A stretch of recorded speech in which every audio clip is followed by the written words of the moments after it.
Owa President Museveni finally wuno alabidwako akatambi kakano laba ebigenze maaso mudwaliro wabula ebya Speaker Anita Among tebinagwa wenjogerera biranze nga ne Namere yandikomekkereza ng'omugenzi singa ki sookola bebiri eno manji gendina agasinzeeko wano gonna oliku Efrain Habi UGD yange kansubire nti oli fine subscribing atanaba notification bell giseeko videos gyejoli mu budenga bulijjo tugenda kusooka ku like nga video ntandike butereefu ne Alooja Ssenyonyi munnange oluvannyuma lw'okulondebwa nga leader of opposition bw'atyo bamwanjudde mu parliament era nga oluvannyuma lw'okumwanjula yategeezezza omukulu Oboth ebigambo bino naye nga mukwano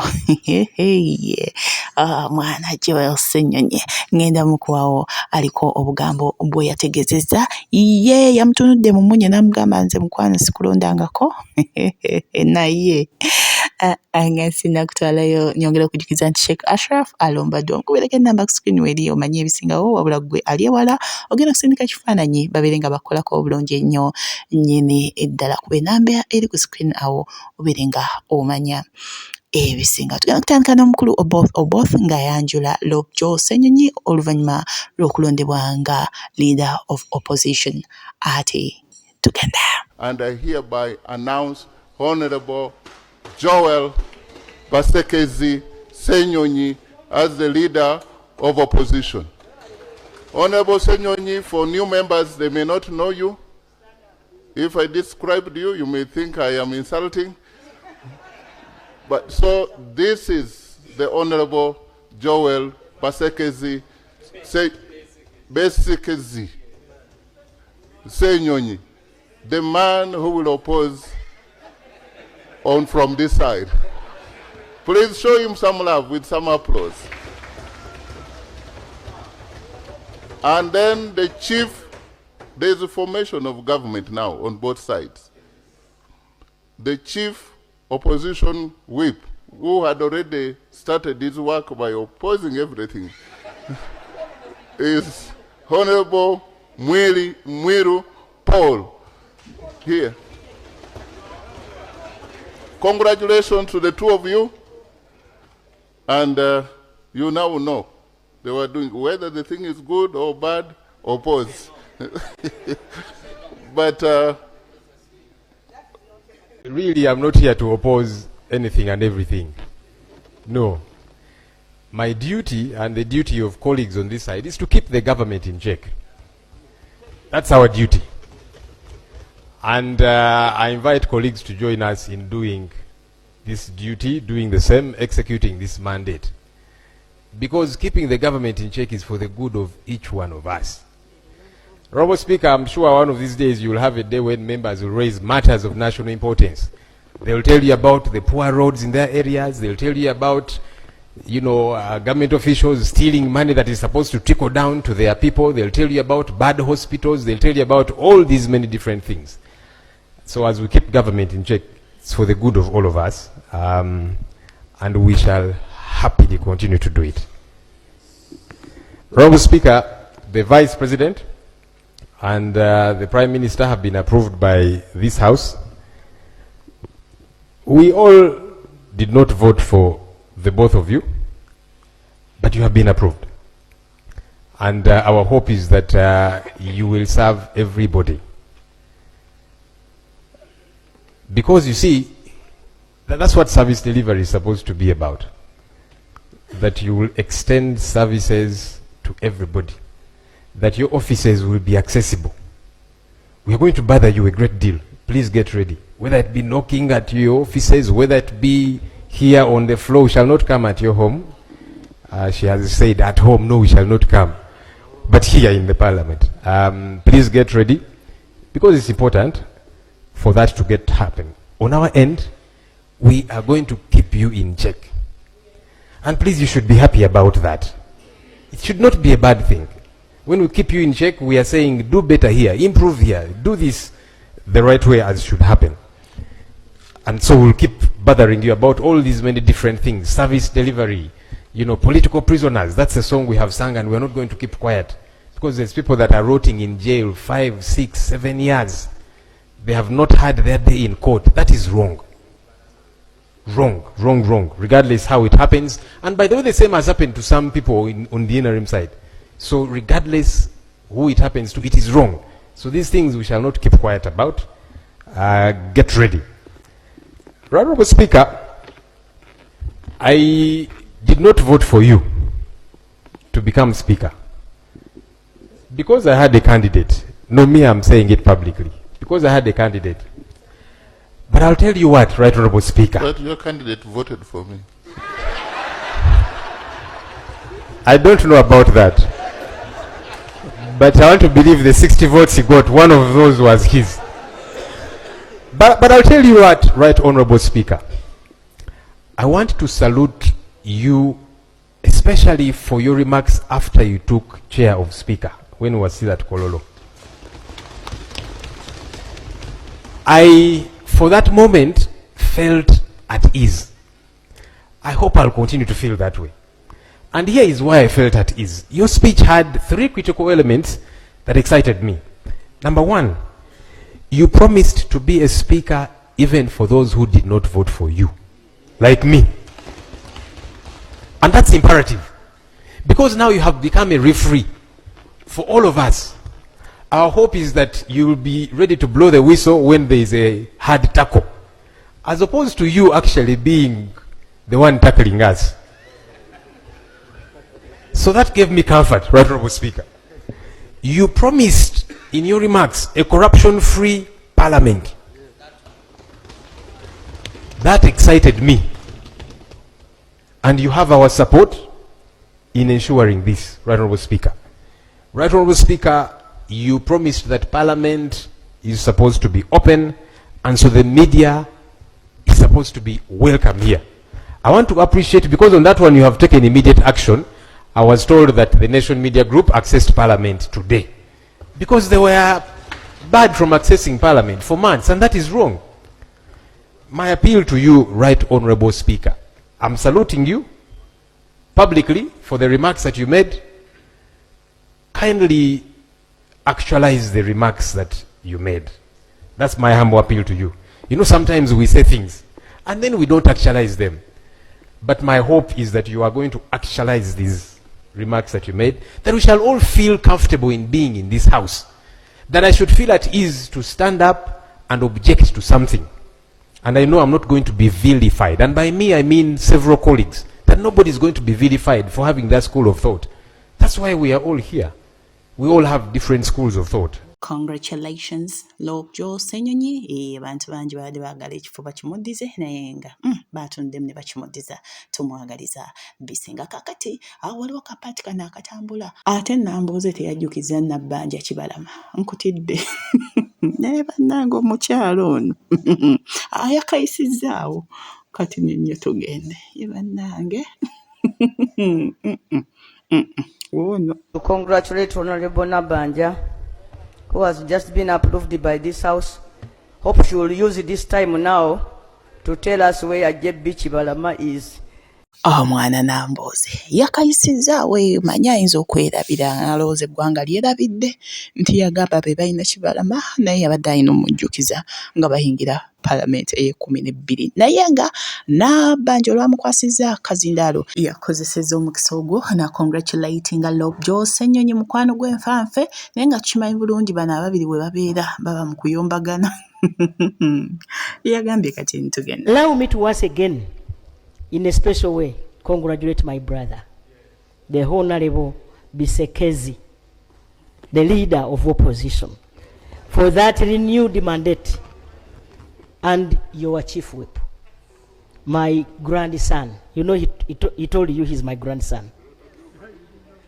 The opposition whip. Opposition whip, namwe. On behalf of government, on behalf of government of babanga baana basomero kwesojja naye nga Nabbanja omumanyi bulungi nnyo ne Ssennyonyi olaba baba basika muguwa naye nga bw'atyo bwategeezezza ku side ezeeyo naye nga omukulu Oboth alina engeri gye yayanjuddemu ekibiina kya National Unity Platform aka platform n'akaggyako ye n'agamba mbu pati abantu kye baatutte obulala mbw ajjidde mu geya era nga sooka owulire bwe yabadde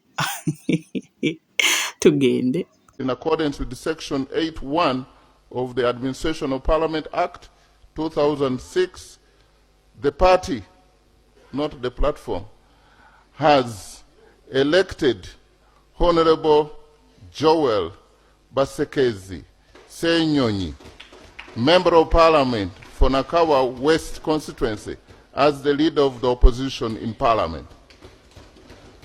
Similarly, the party, not the platform, has nominated Honorable Mwiro Paul, Member of Parliament for Jinja South, Division East constituency, as the Chief Opposition Whip in accordance with Section 15.1 of the Administration of Parliament Act 2006. So, signed by David Lewis Robongoya, Secretary General of either the party or the platform. But nope. So I am required under that section 8. Obamanyi bamugambye ajje mpola naddala ku kibiina ekyo awe tuli ku side ezeeyo nina mmawo wano abadde ateesa eŋŋanda nazo zisukka tugende. We want members of parliament to stop this business of bringing mwana wa kojja, mwana wa jjajja. There must be a minimum of qualification for personal assistants and researchers. And we will make sure the resources are there. But when you're a member of parliament, you go to the village and they say, Mwana wa Senga is there, has no job. Take him to parliament. Then the only job they do is go and bring this money from the bank. Go and do this. After 5 years, what experience have they got which can make them employable? Zero. As party president, I'm proud that I've brought people to be my assistants. I've mentored them. You remember Elvis Kintu. I could not afford to keep him. Eventually, the Lord Mayor stole him. Went and assisted him. I've mentored so many others. You must get people who have potential, not people who are stuck in the village. If they are stuck in the village, first prepare them before bringing them. You cannot bring them immediately.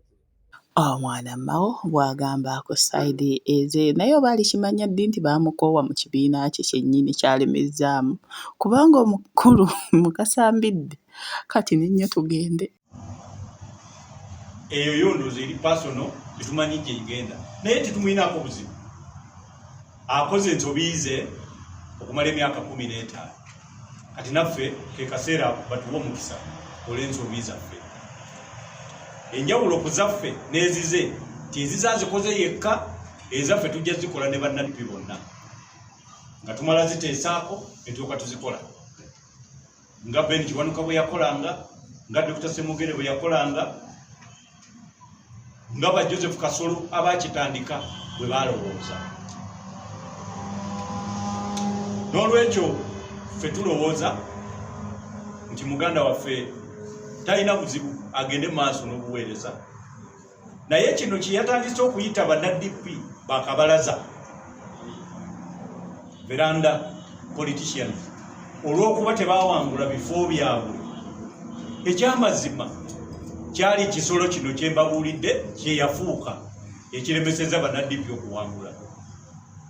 Mu Kampala bakansala bonna tebayitamu, mu bitundu ebirala byonna abasentebe tebayitamu, bamemba ba palamenti tebayitamu, kubanga tetuyina kye tubuulira bantu okusinziira ku neeyisa ya muganda waffe nga bweri.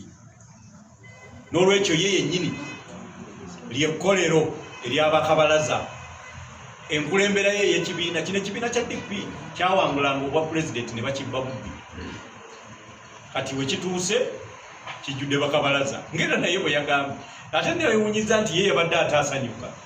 Kiringa omusajja ajja n'afukafuka wano ate n'atandika okugamba mu enju yammwe ejjudde omusulo nga yagufuseewo. Muganda waffe ekibiina kyennyini akifudde ekkolero. It has become an industry for veranda politicians. Ku munnabyabufuzi yenna okutwala ofiisi kyekibeera ekiruubirirwa kye okuggyako ye muganda waffe. Kyovola waffe mu ssemateeka wa DP ofuuka pate pulezidenti ng'oyagala kubeera pulezidenti wa Uganda.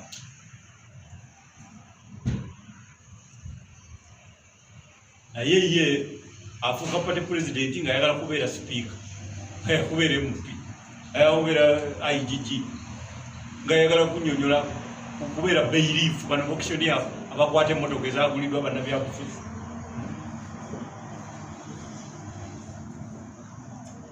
Kati kyetaagisa omuntu yenna okugamba nti Anita Among tebamugobera mmotoka naye ayina ensobi ze yeekolera nga ye n'ekibiina kye. E Kenya wano ababaka ba palamenti balina ennyonyi. Naffe wano tujazigula. Kati nga bakugamba mbu wakoze ensobi wagenza kale olaba bwe waguze n'ennyonyi b'owakanya bo balina ennyonyi balina n'ez'amagye. Gw'olwanyisa mmotoka ey'emipiira ena. Kubanga kulinnya muti gwa muyembe ng'olowooza onoonya micungwa.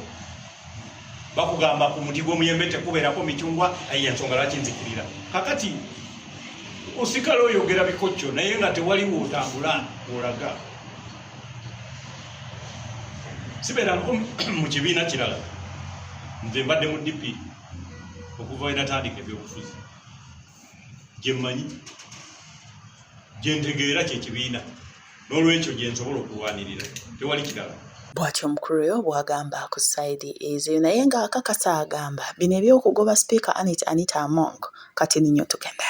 Unless I am stupid, I don't think the Anita Among is being removed from office because of a Rolls Royce. It is not true. And I don't want my president to also be fooled.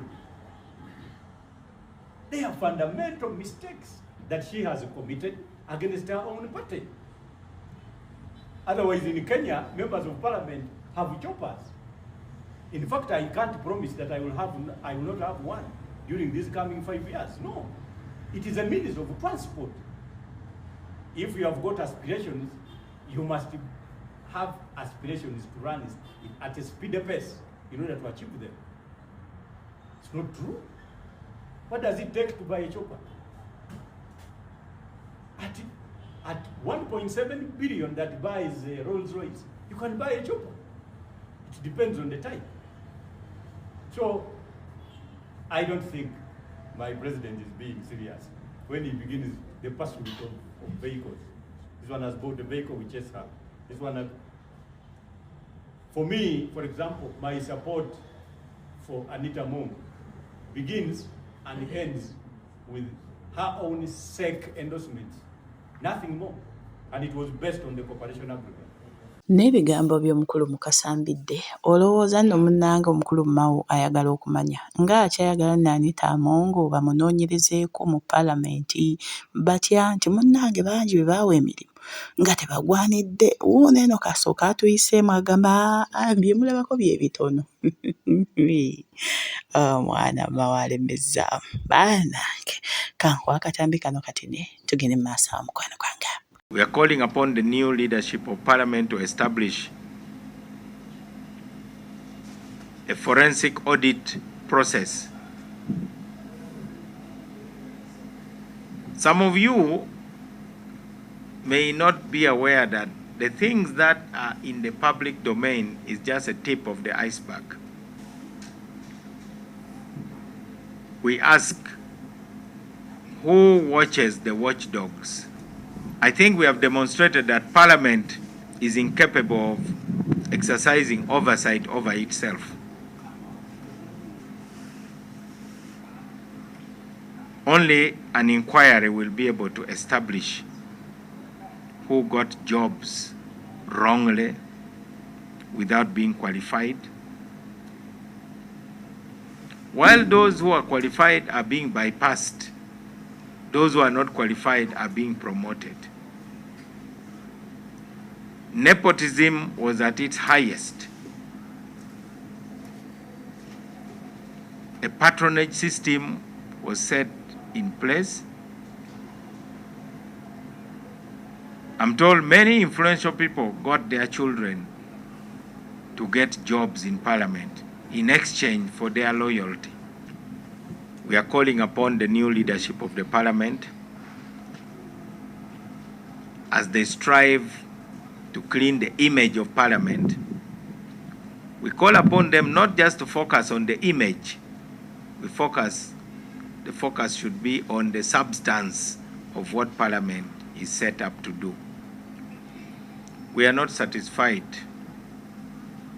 with Parliament as it exists today. And that's the reason why this Parliament requires a transformation agenda. Bw'atyo yemawo akyalemezaamu era bw'agamba ku sayidi ezeeyo. Tugenda kusembyayo penge oluvannyuma lwa Namere okuweebwa ogufo naye nga Kansokens Joe bloga wa NRM gwe baakoona wali mu musango gwokera omujjukira gwe baakoona omuvubuka oyo. Munnange alabiddwako eno finally era nga bw'atyo agamba biki ebyatuukawo. Tugenda.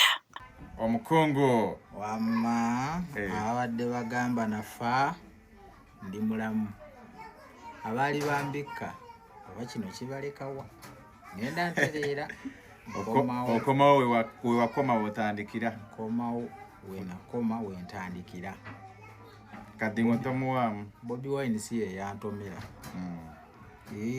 kati mmwe abaasanyuka ne mukuba simanyi ne muzina ne mukola mutya amukame yani nebaza Meja Emma Kuteesa okutaasa obulamu bwange nebaza n'eddwaliro IHK baakola omulimu gw'amaanyi okutaasa obulamu bwange ne mukwano gwange ono dada n'abaana ba Ghetto Structure bonna kama abawo omukisa naye nga nzijja ojja nzijja abantu balowooza wafa bambi oli mulamu ndi mulamu.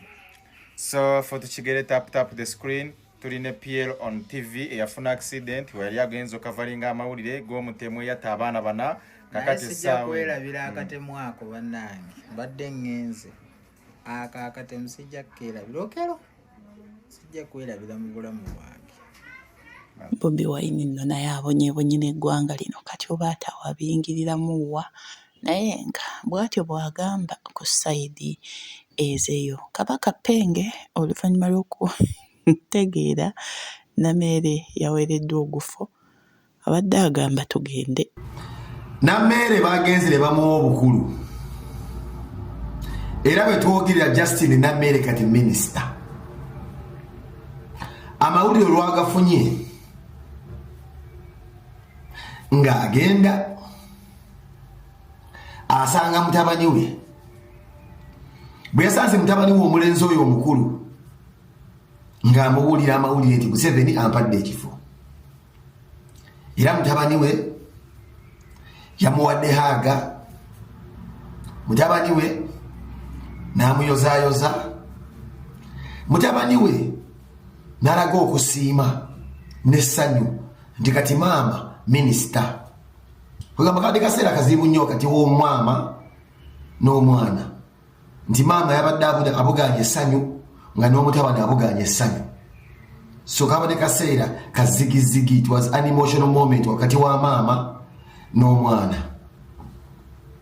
Nga omanyi waatayeri antama yakoze press conference njagala video eretuwe ku Justin Namere munyangwize muwe obubaka bwange buno tukuyozaayoza okubeera nga wafunye wagudde ku kkula gy'ekifo era tuli basanyufu nnyo nti omukulembeze w'eggwanga eyeebandika ku ntebe akulabyemu obusobozi bw'okubeera omukulembeze. Ebigambo byeyogedde ebyo birungi okubeera ng'omuntu abiwuliriza era sijja kulimba olina obusobozi obubiteeka mu nkola nga w'osuubizza nawe olina options ebbiri bw'obiteeka mu nkola bye bino bigenda okutuukako bye bino bigenda okutuukako ogenda kufundikira ng'omukyala gwe bayita Nebanda yakola nnyo ng'eraagala nnyo obwenkanya simanyi gyali kuba mu gavumenti y'omusajja oyo gwowaana bw'okola ebirungi kitegeeza oli against bo enguzi etandikira dda ku musajja akuwadde ekifo toli wiringi kumulwana muloko gavumenti mwe bakutadde kanzoge nkubuleko ekyo ky'omwanyinase waliwo omuntu ayagala okukula woba ogenda bikola naye ng'agenda kukuwa challenge oli wiringa okuyimirirawo ogambe kitaawo bamusibe kuba kitaawo ye musajja yasooka okubba ssente z'enzige osobola otuyamba n'ogamba Museveni banoyogera naye kitaawo agenda eruzira mufumbiro bamute kuba kitaawo ye mubbi naye mufumbira aliyo si mubbi si muzi wa bikolobero laga ensi nti oli w'amaanyi Nammeera ogambe Museveni ono nsaba taata bamusibe because it's on record taata oyo yabba ssente z'enzige naye ate yeeya oba tewali kimuliko Nammeera wabba ssente z'emmwanyi ez'abakyala b'e Masaka gwayogera ku nguzi gwagala okukwata ababbi Nammeera it's on record wabba emmotoka 2 mu bondi nga tozisasudde kubukedde TV amawulire kwegali era wagendawo kumukomera wowe nembako kono ogw'obubbi ozze kukwata ababbi Ssebo oba nnyabo kankwanjulire Sheikh Ashraf Dembe ono nga yajja okutereza obulamu bwo gwe ali mu ggwanga Uganda n'ali ebweru w'eggwanga teweeraliikirira gwagenda kuyamba bw'ati ky'oba okola sindika ekifaananyi kyo obulamu bwo bubeerenga buteera ky'olina okukola kuba ennamba eri ku screen awo ennamba eri 0791 769 37 obeerenga otereera byonna ebikusumbuwa ye Sheikh Ashraf Dembe okutereza obulamu bwo nkiddamu enamba eri ku screen awo okumanya ebisingawo asangibwa Rakai ye gwe ayagala okubeera nga omanya wali kuba enamba eri ku screen awo mwogerezeganye tojja kwejjusa.